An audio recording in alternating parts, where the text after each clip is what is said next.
굉장히 깁니다. 그래서 선생님이 몇 개의 부분을 짚고요. 나머지는 그림을 보면서 같이 한번 설명을 해드리도록 할게요. 자, 그림과 같이 길이가 4인 선분 AB를 지름으로 하는 원 O가 있다. 자, 그리고 그 그림을 보면서 여러분들은 시험 현장에서는요, 이 지문과 그리고 그림을 대응시키면서 바로바로 조건들을 그림에 표시하면서 풀었을 거예요. 자, 우선은 원이 있을 거고요. 그리고 원의 중심을 C라고 하고 선분 AC의 중점, 뭐 선분 BC의 중점 이렇게 계속 지문이 나와 있습니다. 근데 우리가 그림을 보면서 얘기하는 게 더 좋을 것 같아요. 자, 선생님이 다시 한번 얘기해 드리도록 할게요. 자, 여기에서 선분 A, B, 즉 이 길이가 얼마예요? 여기 근 이 선분의 길이가 4다라고 하는 거죠. 자, 길이가 4인 선분 AB를 지름으로 하는 원 O가 있다라고 얘기를 했습니다. 자, 그리고 이 원 O에서 중심을 뭐라고 뒀어요? C라고 둔 것이죠. 자, 그러면 이 길이가, 자, 다시 그릴게요. 이 길이가 4고요. 이 길이에서 우리가 중점에 해당하는 여기, 이 C가 바로 원의 중심이다라고 하는 거죠. 이 원 O의 중심이 C입니다. 자, 그 다음 무슨 조건이 주어져 있냐면요. 원의 중심을 C라고 했을 때 선분 AC, 바로 이 선분을 얘기하는 거죠. 선분 AC의 중점, 그게 바로 D고요. 선분 누구? CB의 중점을 P라고 하자. 즉 각각 D, P라고 하자라고 나와 있습니다. 자, 그리고 어떤 조건이 또 주어져 있냐면요. 선분 AC의 수직 이등분선이 원과 만나는 점을 E라고 하고 있고요. 마찬가지로 또 무엇? 선분 여기에 있는 BC의 수직 이등분선이 원과 만나는 점을 Q라고 하고 있다라고 얘기했어요. 각각 이 Q라고 부르는 거죠. 그리고 선분 DE, 선분 DE가 여기 있습니다. 선분 DE를 한 변으로 하고 원 O와 어디? 점 A에서 만나면 그리고 DF, 이 DF가 대각선인 정사각형 EGDE를 그렸습니다. 그리고 선분 PQ를 한 변으로 하고, 자, PQ가 여기 있죠? 마찬가지 똑같은 그림을 비슷하게 그릴 거예요. PQ를 한 변으로 하고 대각선 PR, 여기 있는 대각선을, 선분 PR을 대각선으로 하는 정사각형 QPSR을 이렇게 그린 거죠. 자, 이렇게 해서 우리가 기본 도형, 첫 번째 도형을 구성을 했어요. 자, 이랬을 때 우리가 그 다음 어떤 단계로 넘어가는 거냐면요.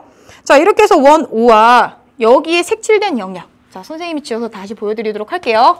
자, 어떻게 구성되는지 알고 있고요. 우리가 여기서 이 색칠된 영역과 그리고 여기 있는 이 색칠된 영역의 넓이를 우리가 무엇으로 하자? 여기를 색칠해서 얻은 도형을 R1이라고 하자라고 했습니다. 자, 그러면 여기서 우리가 얻을 수 있는 수치적인 부분들을 먼저 적어놓고 가면 좋겠죠? 자, 이 길이를 우리가 4라고 했으니까 여기는 반지름의 길이가 2가 되고요. 마찬가지로 여기는 한 변의 길이가 얼마가 되죠? 1이 되죠. 자, 여기까지 됐나요? 자, 그리고 여기에서 이 부분이 수직 이등분선이니까 이 정사각형의 높이에 해당하는 값도 구할 수가 있겠죠. 자, 그럼 우리 E라는 점과 C라는 점 한번 이어보도록 할게요. 반지름의 길이가 2입니다. 여기도 2가 되죠. 그럼 여기 반지름의 길이가 2. 그리고 여기는 수직 이등분선이니까 직각인데 높이가 1이고 여기 빗변의 길이가 2예요. 자, 그러면 이 부분의 길이가 1이죠. 높이가 아니죠. 마찬가지로 이 부분의 길이가 얼마예요? 이 선분의 길이도 2의 반쪽인 1이 되죠. 자, 그럼 여기가 1이니까 1, 2. 그럼 여기는 높이가 루트 3이에요. 그러면 정사각형의 한 변의 길이는 얼마? 루트 3이다 라고 하는 것까지 얻을 수 있다는 얘기죠. 그리고 이 부분을 우리가 필요로 하겠다라는 얘기는 도형이 비슷한 비율로 축소가 되고 있기 때문에 각각의 도형의 변의 길이를 구하는 건 우리가 나중에 넓이를 구하는 데 도움이 되겠다라고 하는 거죠. 자, 이렇게 해서 우리가 R1을 얻었고요. 이 R1에서 해당하는 이 영역의 넓이를 한번 먼저 구해보도록 하죠. 자, 이 넓이는요, 여기 주어진 이러한 모양의 색칠된 도형과 이러한 모양의 색칠된 도형의 넓이가 똑같죠. 똑같은 과정으로 얻어졌기 때문에 같은데요. 어떻게 해야 이 부분의 넓이를 구할 수 있을까요? 그렇죠. 부채꼴에서 우리가 알고 있는 직각삼각형의 넓이를 빼면 되겠죠. 그렇게 해서 얻은 이 넓이 둘을 더한 것을 S1이라고 할게요. 자, S1은 어떻게 구하냐면요. 여기에 있는 부채꼴. 자, 부채꼴 중심각이 얼마예요? 1대 루트 3대 2니까 여기는 60도가 되죠. 그림을 우리가 조금 크게 그려보면요. 여기가 60도고요. 이렇게 이렇게 수직으로 내린 거죠. 물론 수직 이등분선인데요. 선생님 보기 편하게 이렇게 그리겠습니다. 그리고 여기가 2고요. 여기는 높이가 루트 3, 여기 밑변의 길이는 1이에요. 자, 그럼 부채꼴 전체의 넓이에서 우리가 이 직각삼각형의 넓이를 뺄 건데요. 부채꼴 전체의 넓이는 파이, 한 변의 길이가 얼마예요? R. 파이 R 제곱 곱하기 중심각이 60도죠? 360도분의 60도예요. 이게 부채꼴 전체의 넓이에서 우리가 무엇을 빼야 되죠? 여기에는 직각삼각형의 넓이를 빼야 이러한 도형의 넓이가 나오는 거죠. 자, 직각삼각형의 넓이는요. 2분의 1, 밑변 1, 높이 루트 3 이겁니다. 근데 그거를 2개 더해준 거잖아요. 그걸 2개 더해준 게 무엇이다? R1에 있는 이 색칠한 영역의 넓이다라고 하는 거. 자, 그러면 이제 여기까지 왔습니다. 이제 우리 그 다음 R2라는 도형이 어떻게 얻어지는지 같이 한번 가까이 살펴보도록 할게요. 자, R2라는 도형은요. 자, 이렇게 시작을 하고 있어요. R1에서 여기에 있던 점, 이 부분이 F1이죠. 이 부분이 F인데요. 자, F를 중심으로 하고 반지름의 길이가 D2. 자, D2는요. 이게 D, 이게 2예요. 자, 그것의 반이나 이 길이의 반이나 똑같아요. 즉, 이 정사각형의 한 변의 길이를 반으로 하는 길이를 반지름으로 하는 원을 O1이라고 하고 있죠. 자, 이러한 사실은 우리가 추후에 이 작은 반지름이랑 큰 원의 반지름의 길이의 관계를 찾을 때 도움이 될 거예요. 자, 이제 넘어와서 똑같은 방법으로 무엇을 하라고 얘기하고 있냐면요. 이 R1에서 했던 한 거랑 똑같이 여기에는 이 점을 우리가 S라고 R이라고 했는데 그럼 이 점도 마찬가지로 뭐가 되죠? R이 될 거예요. 자, R이라고 하는 점을 중심으로 하고 그리고 반지름의 길이가 PQ. 자, 2선분의 반. 그 말은 2선분. 똑같은 정사각형의 한 변의 길이의 반을 무엇? 반을 반지름으로 하는 원을 O2라고 하자라고 하고 있습니다. 자, 두 원 O1과 O2에 각각 우리가 R1에서 얻은 것처럼 이러한 도형의 넓이를 구하고 있죠. 자, 그러한 도형의 넓이를 우리가 구하고 있는데 자, 이러한 것을 색칠해서 얻은 도형을 무엇이라고 하자? R2라고 하자라고 나와 있습니다.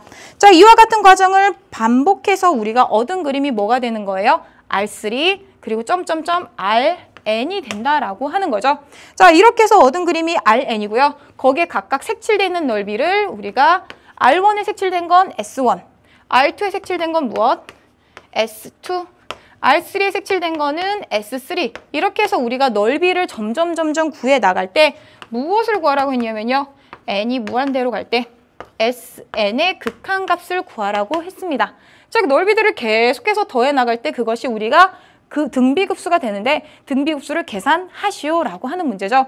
자, 이런 유형의 문제는 정확하게 두 가지를 우리가 구하는 것만으로 정리가 되죠. 자, 여러분 어떻게 해야 되죠? 첫 번째 항 구했습니다. 자, 등비급수는요. 두 가지만 여러분들이 구하시면 되죠. 첫 번째 무엇? 공식의 1-공비분의 첫째 항입니다. 그 말은 첫째 항과 공비를 구하면 된다는 얘기죠. 자, 그럼 첫째 항과 공비를 구하면 되는데 여기에서 우리가 궁금한 공비는 어떻게 구하겠느냐. 자, 공비를 구하기 위해서 다시 한번 봐볼게요. 자, 이 도형과 이 작은 도형의 넓이비를 결국엔 알아야 된다라는 건데 그 넓이비가 사실은 무엇을 우리가 알므로써 알 수 있죠? 기본이 되는 도형을 알므로써 알 수 있어요. 그 말은요. 여기에 있는 원 O2의 반지름과 여기에 있는 원 O1의 반지름을 알므로써 구할 수 있다는 얘기죠. 자, 반지름의 길이비만 구하면 넓이비로 연결시킬 수 있잖아요. 자, 여기는 반지름이 얼마예요? 2. 자, 그럼 여기는 이 작은 원의 반지름도 우리가 한번 구해봐야 되겠죠. 아, 여기 원의 중심 C라고 했을 때 이 길이가 2인데 2구. 그리고 우리가 이 정사각형의 한 변의 길이가 얼마? 루트 3인데 이 길이가 루트 3인데 무엇? 이 루트 3의 반이니까 이 원의 한 변의 길이는 얼마예요? 루트 3의 반이니까 요거다라는 거죠.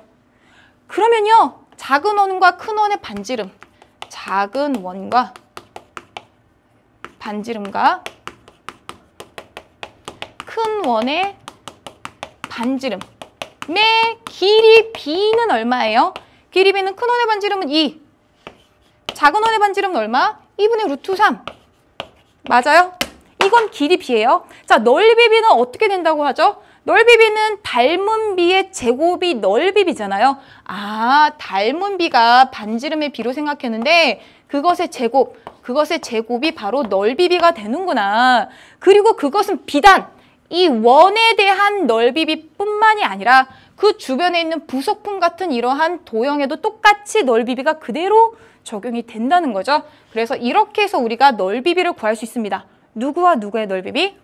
작은 여기에 있는 이 도형과 그것을 축소시킨 이 도형의 넓이비가 몇 대 몇이다? 자, 그림으로 그려볼까요? 이렇게 생긴 큰 도형과 그 다음에 얻은 이 도형의 넓이비도 4대 2분의 루트 3의 제곱이라고 얻을 수 있다는 얘기죠. 자, 이거 정리해 보도록 할게요. 4대 4분의 3이죠. 자, 그러면 1대 16분의 3이에요. 됐나요? 자, 그럼 이제 이것을 이용해서 우리가 무엇을 구할 수 있냐면 아, 닮은 비가 1대 16분의 3이구나. 여기까지는 되셨나요? 근데 중요한 건 뭐예요? 여긴 한 개였던 게 두 개가 됐죠. 그럼 개수도 늘어난다는 얘기예요. 아, 개수니까 도형 한 개는 주어진 처음 도형의 16분의 3인데 몇 개가 늘어나는 거예요? 2배씩 늘어나는 거죠. 개수가 2배로 늘어났습니다. 그럼 공비는 무엇이 되는 거예요? 공비는 16분의 3에다가 개수가 2개. 그래서 공비가 8분의 3이 되는 거예요. 선생님 이거 어떻게 이렇게 빨리 하신 거예요? 다시 한번 보도록 할게요. 자, 공비를 우리가 어떻게 구하냐면요. 자, 작은 거가 처음에 무엇이에요? 이게 S1이죠.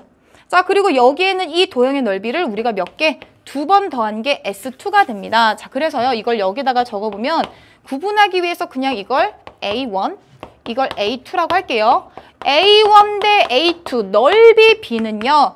1대 16분의 3이 맞아요. 그런데요. 우리가 구하는 전부 다 더해야 되는 급수는요. S1, S2 쭉쭉쭉쭉쭉 더하게 되는 급수는 S1이 A1이죠. 근데 S2는 뭐예요? A2를 2번 더한 거잖아요. 맞나요? 자, 근데 A2는 뭐예요? 여기에서 A2는 A1에다가 16분의 3을 곱해준 거죠. 선생님 이거 어떻게 구한 거예요? 1대 16분의 3은 내항끼리 곱하면 A2, 외항끼리 곱하면 16분의 3 A1이에요. 그래서 이걸 어디다 집어넣은 거죠? A2에 있는 위치에 A1 곱하기 16분의 3을 집어넣겠습니다. 자, 그러면 약분이 돼서 공비가 뭐가 된다는 얘기예요? 이게 공비가 되는 거죠. 첫째 항에다가 상수를 곱해서 다음 항이 되고 이런 과정이 반복된다는 얘기죠. 아, 그래서 공비가 얼마다? 공비는 한 개의 도형의 넓이비에다가 증가한 개수가 2배씩 증가하니까 그 개수를 곱해주면 되는 거고, 그래서 우리가 구한 공비는 8분의 3이다. 그래서 우리가 어떻게 구할 수 있다? 이걸 정리하면 첫 번째는 S1을 우리가 구할 수 있죠. S1 더하기 S1에다가 공비가 얼마? 8분의 3. 이렇게 더해져 나가는 등비급수인 거죠. 되셨나요? 자, 그럼 이제 우리가 S1만 구하게 되면 이 등비급수는 1 공비분의 첫째 항. 이렇게 구할 수 있는 겁니다. 되셨나요? 자, 그래서 우리가 S1만 구하면 되는 거고요. 자, S1 이제 여기서 정리해 보도록 할게요. 자, 괄호 안에 있는 식 정리하면 자, 60도 나누기 360도 하면 6이고요. 그래서 2로 약분하면 3분의 2파이예요. 3분의 2파이 빼기 2분의 루트 3 곱하기 입니다. 그래서 우리가 분배해주면요. 3분의 4파이 빼기 루트 3이죠. 자, 이게 바로 첫 번째 R1의 영역의 넓이. 그게 바로 이 등비급수에서는 첫 번째 항이 되는 거죠. 자, 여기다 이제 대입하도록 할게요. 그러면 분모는 정리하면요. 8분의 5 분자 S1은요. 3분의 4파이 빼기 루트 3. 자, 이제 우리가 이 부분을 계산하려고 하면 통분해 주는 게 좋겠죠. 자, 통분하면요. 8분의 5분의 3분의 4파이 빼기 3 루트 3이에요. 그래서 밑에 있는 부분끼리 곱하면 5 곱하기 3, 즉 15분의 8 곱하기 4파이 빼기 3 루트 3이에요. 그래서 주어진 이 부분을 정리해야 답이 나옵니다. 위에다 크게 쓸게요. 15분의 84, 32파이 빼기 83, 24 루트 3 이렇게 됩니다. 되셨나요? 자, 여러분들이 이런 유형의 문제는 일단 문제 읽는 것만으로도 고도의 집중력이 필요하죠. 그런데 유형은 정해져 있습니다. 그리고 그 유형에서 무엇을 구해야 되는지도 정해져 있어요. 그래서 선생님하고 다시 한번 봐보면은요. 어떻게 구한다? 첫 번째 항은 우리가 이미 잘 알고 있는 것에서부터 시작하는데 주어진 이 도형에서 주어진 이 밑금친 부분의 넓이를 우리가 알고 있는 기본적인 도형의 넓이 구하는 공식으로 구할 수 있고 우리 제자들이 어려워하는 건 공비인데 그 공비라고 하는 것은 물론 이 작은 도형과 큰 도형 사이의 넓이비를 알아야 그 등비급수에 해당하는 공비를 구할 수 있지만 그것은 무엇을 아는 것으로 시작해도 된다. 그것을 품고 있는 도형 사이에 구하기 쉬운 반지름이라든지 또는 이 선분이라든지 이러한 선분의 길이 비를 이용해서 그것의 제곱비가 넓이비다라고 하는 걸 이용해서 구할 수 있다라는 겁니다. 아시겠죠? 다만 여기서 또 우리 제자들이 조심해야 될 거는 주어진 이러한 처음 시작한 도형에서 그게 이렇게 한쪽 부분씩 한 개씩 이 애기 모양이 늘어나는 거면 좋겠는데 우리 제자들이 또 어렵게 느꼈을 만한 거는요. 2배씩 늘어났다라고 하는 거죠. 자, 이 부분을 놓쳤다면 실수하실 수 있는 유형의 문제였습니다. 자, 그렇게 해서 우리 17번 문제 이렇게 해서 마무리 지어보도록 할게요. 2배씩 늘어난다는 걸 놓쳤다면 문제에서 실수하실 수 있는 부분이 있어서 선생님도 문제 풀면서 조금 이런 부분을 우리 제자들이 실수하면 안 되는데 좀 걱정이 되더라고요. 네, 이렇게 해서 우리 마무리 짓고요. 18번 문제